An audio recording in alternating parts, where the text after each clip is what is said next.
Derrière chaque héros se cache un rêve, et derrière chaque rêve, un créateur.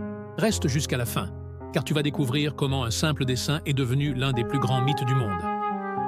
Dans une petite chambre d'étudiants au Japon, les murs racontent des rêves, des crayons, du café froid, et un jeune homme aux yeux fatigués. Masashi Kishimoto. Il ne le sait pas encore. Mais ce soir, il va créer un monde. Sur une feuille blanche, il trace le contour d'un visage, des cheveux en bataille, un bandeau, 3 marques sur les joues, et un sourire qui défie la solitude.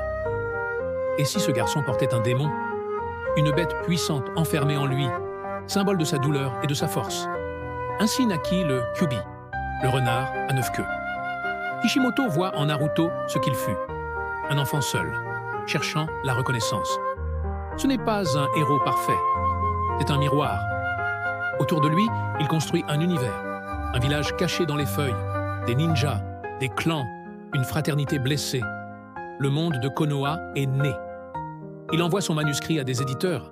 Certains le rejettent, d'autres ne répondent pas. Mais il continue, parce qu'il croit en son garçon blond. En 1999, Naruto paraît enfin dans le Weekly Shonen Jump. Le garçon aux démons scellés s'élance dans le monde, et plus rien ne sera jamais pareil. « Je ne fuirai jamais !» Cette phrase devient un cri universel. Partout sur Terre, des enfants lèvent le poing et croient à leur tour en leurs rêves. Les années passent.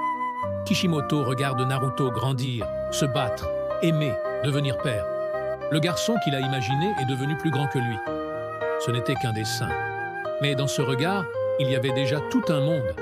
Naruto Uzumaki, le garçon aux démons scellés, est devenu une légende. Et son créateur, un témoin de l'immortalité des rêves. Une idée sincère peut devenir un mythe universel. Si cette histoire t'a inspiré, abonne-toi pour ne jamais oublier qu'un simple trait de crayon peut changer une vie, ou même le monde.